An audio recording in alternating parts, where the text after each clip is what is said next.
अत्यंत दुर्दैवी घटना। अडाण धरण येथे फोटो काढण्यासाठी गेलेले रेहान खान, हफीज खान, साईम करीम शेख या 3 युवकांचा पाय घसरल्यामुळे धरणात बुडून मृत्यू झाला। ही घटना अत्यंत दुर्दैवी असून या उमलत्या कळ्यांचा हा दुर्दैवी अंत मन सुन्न करणारा आहे। या दुर्घटनेत मृत्युमुखी पडलेल्या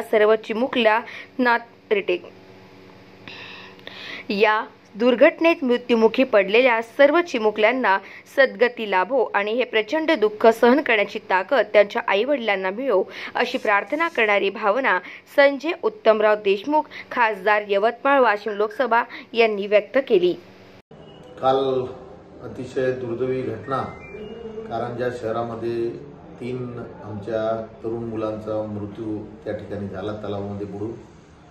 त्यामुळे अतिशय दुःखाचं वातावरण कारंजा शहरावर या ठिकाणी पसरलेलं आहे।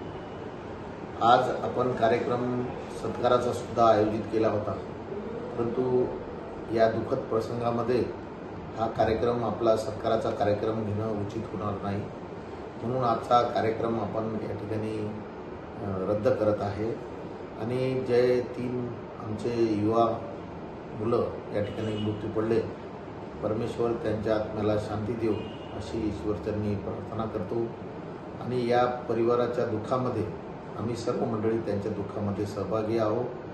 पुढील त्यांना न्याय मिळवून देण्याच्या दृष्टिकोनातून सुद्धा आम्ही स्वतः जातीने प्रयत्न करून या 3 लहान मुलांना जे काही मृत्यूचं संकट कोसळलेलं आहे त्या संकटामध्ये शासनाची जी काही मदत करता येईल ती मदतसुद्धा करण्याचा प्रामाणिक प्रयत्न मी माझ्या माध्यमातून या विभागाचा खासदार या नात्याने निश्चितपणे या ठिकाणी करेल।